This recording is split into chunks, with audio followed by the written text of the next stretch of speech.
Hello YouTubers, welcome to another video lecture on some vocabulary from World History AP. We're going to look at the Renaissance and Scientific Revolution in Europe. We're going to identify causes and effects of the Renaissance, major changes and continuities in Europe after the Renaissance /, and let's explain the impact of the Scientific Revolution on medieval Europe as well. All of these things, the Renaissance and Scientific Revolution, essentially lead to the idea that the movement in Western Europe was kind of more toward rationalism and logic and less emphasis on religion. Now, the Renaissance in Europe was not a fast process, nor was it one big unified movement. In fact, many people have argued that it was not really a big movement at all because it didn't affect the majority of the population. But the idea is there, and we still look at it as a big change in history. So Renaissance means rebirth in Italian. This is where it was centered. And it was really this rebirth in culture, art, literature, and education. It was centered in northern Italy. And why? Basically because that's where the money was. These powerful city-states and nobles had rose because of their location as a particularly good area for trade between the East and the West. And so these nobles became patrons or supporters of the arts. And so artwork kind of was able to thrive. Now, the old way, what did artwork and culture look like prior to the Renaissance? First of all, artwork was basically focused on religion. If you were an artist, you drew religious pictures. So here we have a picture of Christ and the cross, and we see this. We wouldn't really criticize it for the content, but we could say, yeah, it's pretty boring, non-realistic, not really a lot going on. It doesn't have a wow factor to it. I'm not incredibly impressed by it, but there it is. It's focused on God and religion, and so it's hard to really say anything bad about it. Literature was focused also on religious themes, and so the Bible being a key theme in literature and kind of the piece of literature. And so people were writing were writing about mainly religious themes.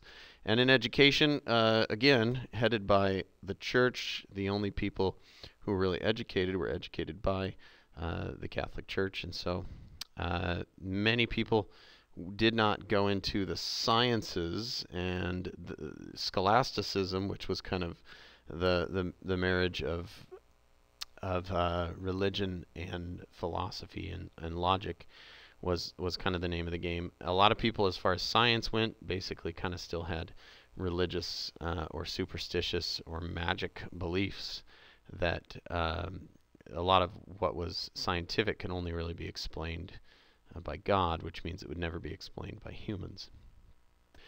The focus, the big shift in the Renaissance was humanism, and humanism is, again, kind of what had been developed under the Greeks way back in the day, thousands of years earlier or more, that the human mind was pretty incredible, and that the human mind was capable of solving pretty complex problems. And so the focus with a humanistic study would have been on things to improve the human mind. So grammar and writing, rhetoric or speaking, poetry, philosophy, history, all these very important in the humanities.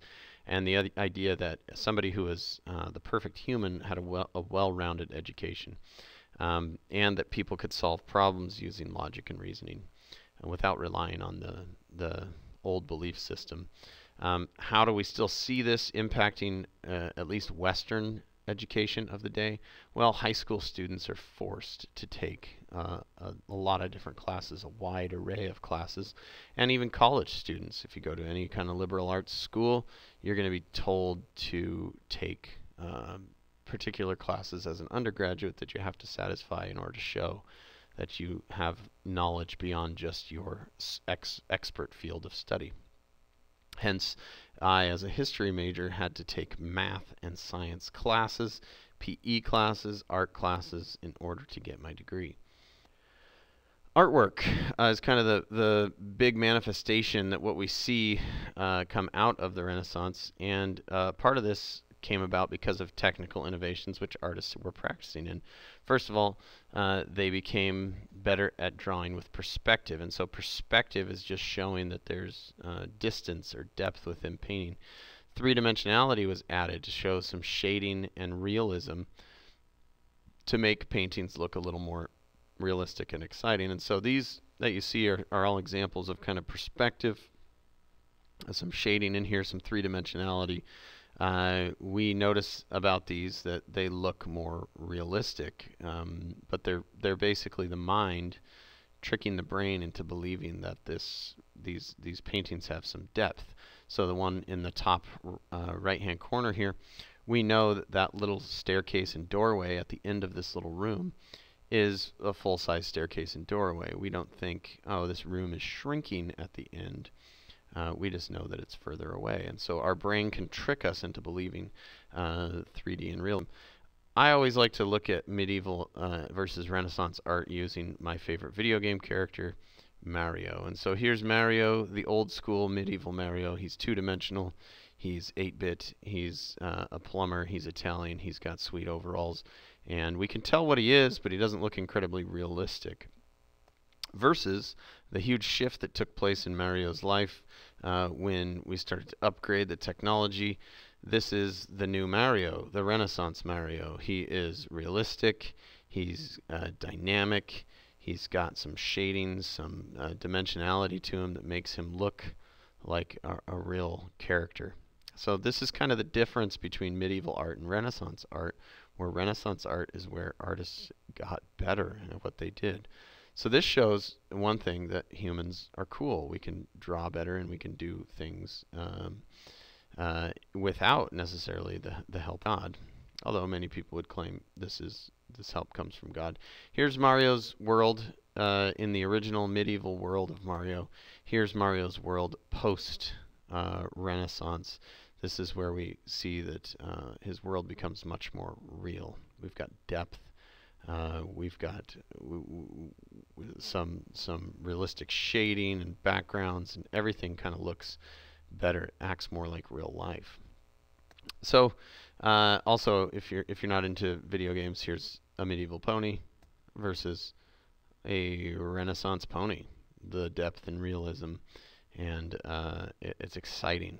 We see some real advancements here.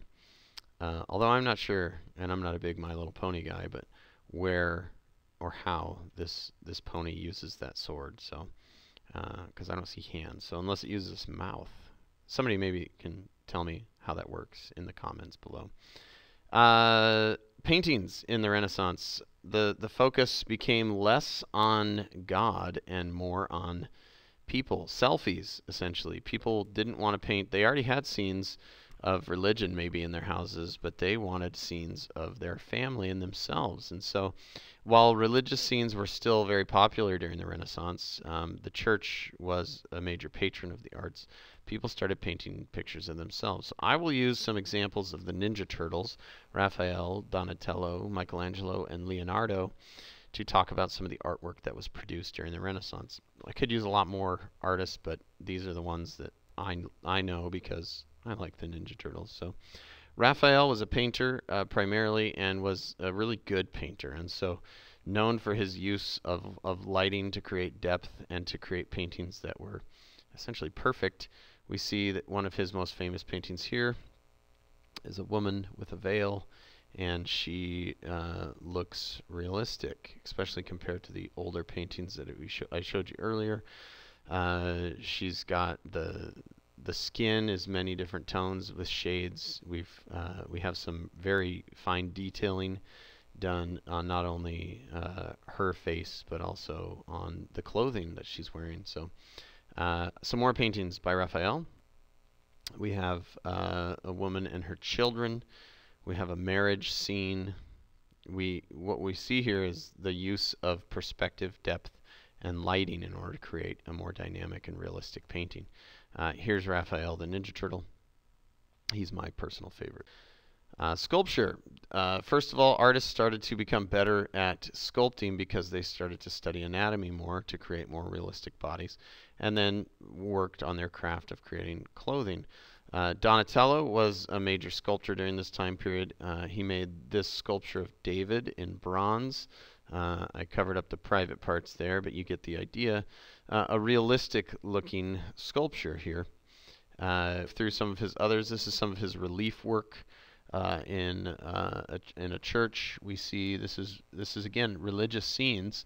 David and Goliath in the last one, and some more religious scenes. This is in a church, and so we know this is more on the religious side. Another relief sculpture. This is Christ, and so all Donatello's work was essentially centered around religion and sculpture. And there's Donatello with his bow staff. Thank you for joining us, Donatello. Next, Michelangelo. Michelangelo was one of the Renaissance masters who was good at almost everything. So he created sculptures. David and Pieta are his most famous ones. Painting, which was the Sistine Chapel ceiling, was one of his, and probably his most important or most well-known works of art. And then his architecture, he designed buildings as well. So St. Peter's Basilica was Michelangelo designed. This is Michelangelo's David, and Michelangelo's David is kind of head and shoulders of Donatello's David. Michelangelo's David is very realistic, made of stone, and shows a little more grown-up version of David here. But it's magnificent. It's so realistic, and it's world-renowned. This this sculpture, which is in Florence, Italy, gathers many crowds. Here's Pieta, which again shows kind of the ability of sculptors during this time period to sculpt not only extremely realistic bodies but also clothing, and so both of them exemplified here in the Pieta. This is St. Peter's Basilica. We see the design, the dome design, and some of the intricate artwork around the outside. And then this is the Sistine Chapel ceiling. Now the Sistine Chapel ceiling is basically the creation story, all depicted in different scenes here, and took years to complete for Michelangelo and assistants. Did it essentially on scaffolding up on the ceiling, so laying on his back. Was probably incredibly uncomfortable, a difficult job. But again, mostly religious scenes done by Michelangelo as well. This is kind of a close-up view of the scene which shows God touching Adam. And one of the things we see about this painting here is also that God is lying within this big, oddly shaped, kind of spherical-looking thing with little cherubs and angels all around him, which if you look at it for a little while, you kind of see this looks very much like the cross-section of a human skull and the brain material in there. So maybe not explicitly, but we can look at this and say, well, God is in our mind. And this is definitely a secular theme, that if God is a creation of our mind, or that our minds are God, we have power within ourselves and we don't need God. So kind of looking at, reading maybe a little bit too into it, but there you go. The movement of the Renaissance was the idea that people could do things and were capable of amazing things, and that possibly God was not as important anymore, or possibly didn't exist. This is Michelangelo with his nunchucks, and he's pretty awesome too. So Leonardo.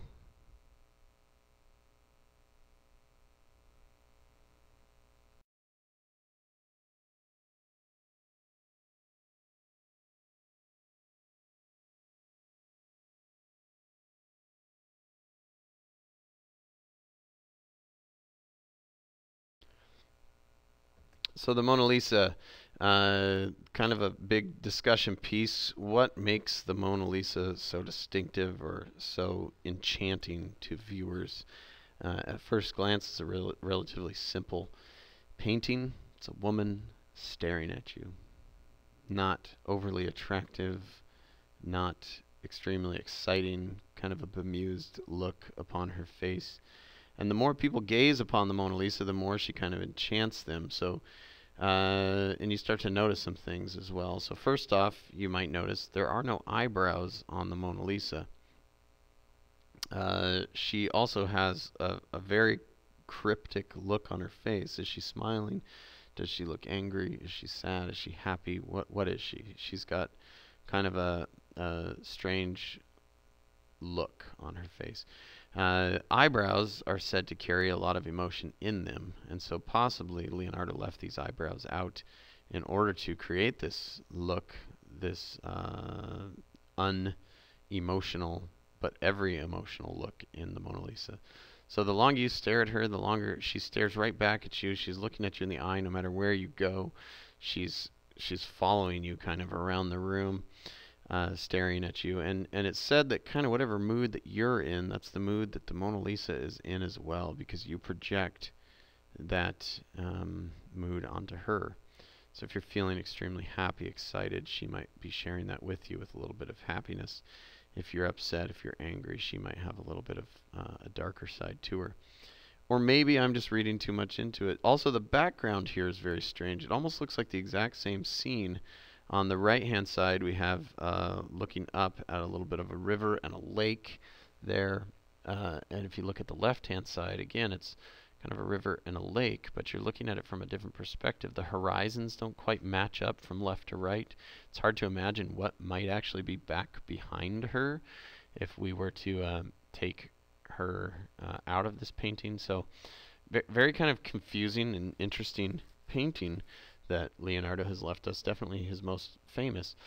Another of his famous paintings is The Last Supper. The Last Supper is created to depict the Last Supper of Christ and his disciples at the moment where he proclaims that one of them will deny him when he's gone. And you can see kind of the clamor that's going on among the disciples. And then if we focus in and kind of move in a little closer, most of the if you Googled The Last Supper, you would find a lot of different colorations of The Last Supper, and part of that is because this painting had to be almost immediately restored because the paint that Leonardo used was kind of an egg-based acrylic, I believe, that began to almost immediately chip away, and so it's hard to know exactly what the original looked like because we don't have the original in its original form, and it's been restored as best as possible. But go in a little bit closer, we see here kind of the center of controversy, at least in this Dan Brown book, The Da Vinci Code. We see that Christ is kind of laying it out there. The people around him are upset, these male disciples, and yet it's kind of confusing as to why the disciple on the right of Christ looks very feminine and is wearing the same kind of colors of clothing, and they almost look as though they belong together. And so Dan Brown, author of the Da Vinci Code, kind of created an uproar, a controversy, saying that Leonardo da Vinci painted this knowingly transmitting a message that Christ was actually involved with Mary Magdalene, I believe, here in this painting, and that he had children, or at least a child, with Mary Magdalene. And there's some good reason for skepticism here, and obviously this has never been proved. Obviously this is not something that is accepted especially by the religious community, but by the community at large. It casts a shadow on the life of Christ, which is supposed to be a perfect life. But there's some reason for looking twice at it, because we see in the Bible the story of Christ really kind of omits the middle of his life. And so the idea here is that, was Leonardo trying to say something about Christ that was very un-Christian here, or trying to throw a monkey wrench into the church's view of Jesus Christ? So we may never know, because we can't figure out a lot of things that Leonardo was trying to do.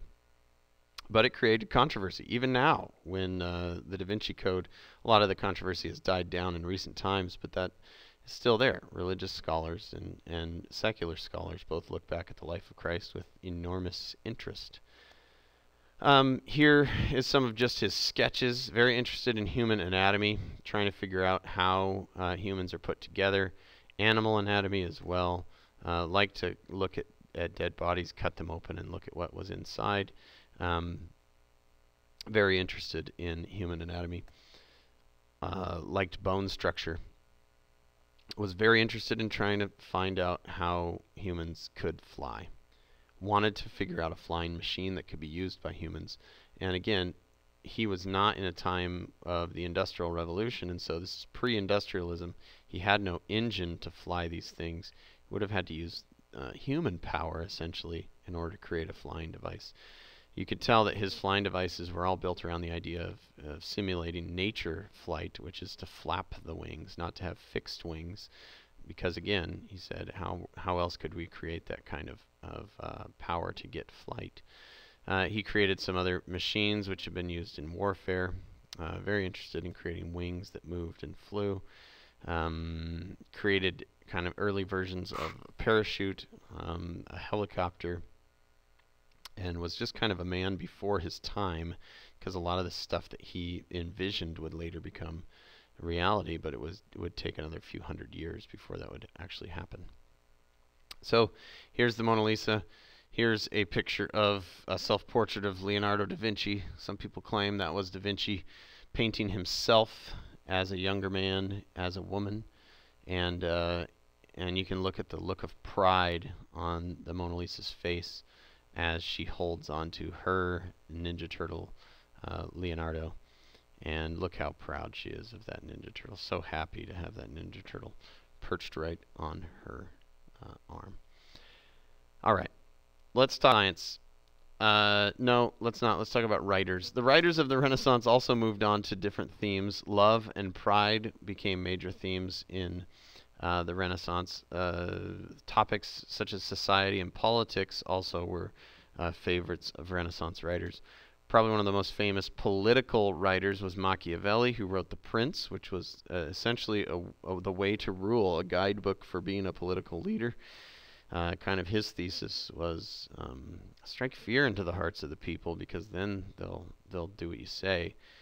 You don't need to be loved in order to be a good leader. In fact, that might end up hurting you in the end.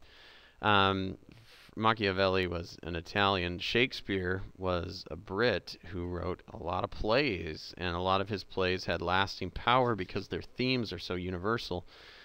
He wrote comedies, he wrote love stories, he wrote stories about betrayal, and many of his stories are still being made into movies, either as literally interpreting Shakespeare's plays into movies, or doing so using a different storyline, but the same, well, a different plot, but the same storyline, essentially, as his movies. I should say plays. So changes in continuities during the Renaissance. The artwork shifted, and education shifted, and basically all cultural life shifted away from just religious themes. But the church, as a continuity, the church remained very powerful in education and daily life. There's more of an emphasis on secular themes and humanism, so more of an emphasis on the fact that humans are awesome and less of an emphasis on God. However, the majority of Europeans at this time period and the majority of the world remained illiterate and basically uneducated, and therefore untouched by these big developments in the Renaissance. Okay. Some causes and effects of the Renaissance. These new styles that were breakthroughs in artwork led to an outpouring of new artwork, and that these themes, the short-term effects, these themes shifted to secular themes. Artists started to explore new material, and this caused, again, new styles and techniques to continue on, and new themes explored moved very far from religion. So up until this current day, where themes in art are extremely secular and popular art is very secular. The last minute of this presentation, let's go through the scientific revolution. This goes right along it piggybacks along with the Renaissance, the Reformation. So the scientific revolution, what was going on in Europe. If you were to look at scientific discoveries of today that challenge religious beliefs, you would find several. Gene research, the ability of people to play God, cloning, the scientists' ability to use stem cells to create new cells in people. All of this is pretty controversial because it kind of goes against the idea that only God can do that kind of stuff. So the scientific revolution's biggest impact is that people can do amazing things as well using science and explaining it through science. The old way, medieval scientists relied on essentially speculation. We think this is happening because of this, but we don't really know why. And they would often go back to religious beliefs to support science. And so superstition or old school beliefs were not proven, but sounded right. If you think about it, the earth that we're standing on doesn't feel like it's moving. It looks, if you look up at the sky, like everything must rotate around us. We see the moon and it's in different positions every night, but I don't feel like I'm moving. So it must be, and the sun is moving across the sky. So that sun and the moon and everything must be rotating all around the earth, which is stationary. And we know that that's not true. But based on kind of your observation and then speculation, that's what you would believe. So they were behind other parts of the world in scientific knowledge. China was very technologically advanced. India and the Middle East had high mathematical knowledge and medical knowledge. So the Europeans needed to pick this up, and they did during the scientific revolution. So the scientific revolution brought about major changes in the way people felt. A lot of the scientific knowledge of the world had already been kind of developed in the East at this time, and so the Europeans borrowed some of that information in order to work on this science at home.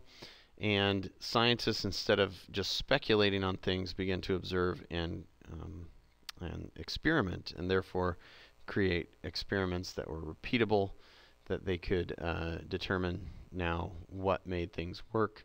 And so these mathematical calculations, which were being used, created scientific laws. And so some of the major work in science had to do with physics and astronomy and explaining the natural world, but also there were advances in medicine and like surgery, people being able to figure out how things worked within the human body. They were far away from the microscopic theories, which would help immensely in medicine, but they were starting to be able to figure out that things could be explained, and we didn't have to just rely on the explanation of it's magic or it's because God wanted it that way. So there you have it, the scientific revolution combined with this gigantic lecture on the Renaissance. So hopefully you got some of the big themes out of this, and you can go out and be awesome.